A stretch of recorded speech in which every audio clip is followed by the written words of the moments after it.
আপনার কি কোনো শারীরিক সমস্যা আছে?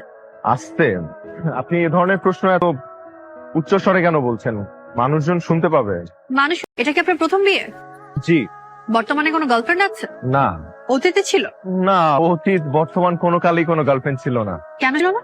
আমি কখনো কোনো প্রেম করিনি তাই। কেন প্রেম করেন? আপনার কি কোনো শারীরিক সমস্যা আছে?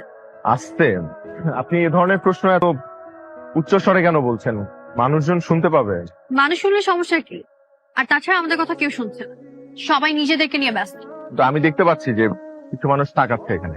আপনি কি আমাকে দেখতে এসেছেন নাকি আশেপাশে মানুষজন? জি, আপনাকে দেখতে এসেছি। তাহলে আমাকেই দেখেন। এখন বলেন, আপনার কোনো শারীরিক সমস্যা আছে কি না? দেখেন, আমি এটা কখনো যাচাই করে দেখিনি, তবে আমার বিশ্বাস আমার এই ধরনের কোনো সমস্যা নেই। আপনি কান পিয়ার্সিং করেছেন কেন?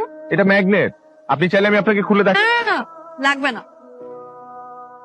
আপনার শরীরে কোনো ট্যাটু আছে? একটাও নেই। আপনি চাইলে আমি আপনাকে। না না না, না। থাক। আপনি আমাকে এতগুলো প্রশ্ন করছেন কেন? কারণ আপনি কানাডা থাকেন, অথচ আপনার গার্লফ্রেন্ড নেই, কখনো প্রেমও করেননি। ব্যাপারটা কেমন অস্বাভাবিক না? অস্বাভাবিক না। আমি প্রেম করিনি কারণ আমি প্রেম করার মতো কাউকে খুঁজে পাইনি তাই। কারণ আমি পড়াশোনা নিয়ে ব্যস্ত ছিলাম। আমি সব সময় চাইতাম আমার সব ভালোবাসা জমা থাকুক আমার ওয়াইফের জন্য। শুনতে একটু ওল্ড স্কুল লাগলেও আমি এমনই। ড্রিঙ্ক করেন? জি। না না, আপনি কি হার্ড ড্রিঙ্ক বুঝিয়ে? না না না, আমি ও ধরনের কিছু খাই না।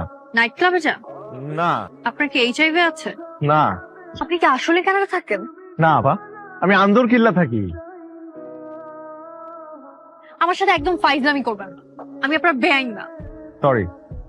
দেখেন, আমি কানাডার সিটিজেন, আমার কাছে পাসপোর্টও আছে। আপনি যদি চান আমি আপনাকে সেটাও দেখাতে পারি। কিন্তু আমাকে নিয়ে আপনার এত সব সন্দেহ হওয়ার কারণটা কি? কারণ আপনি কানাডা থাকেন, অথচ ড্রিঙ্কস করেন না, গার্লফ্রেন্ড নেই, নাইট ক্লাবে যান না। ব্যাপারটা আমার কাছে নর্মাল লাগছে।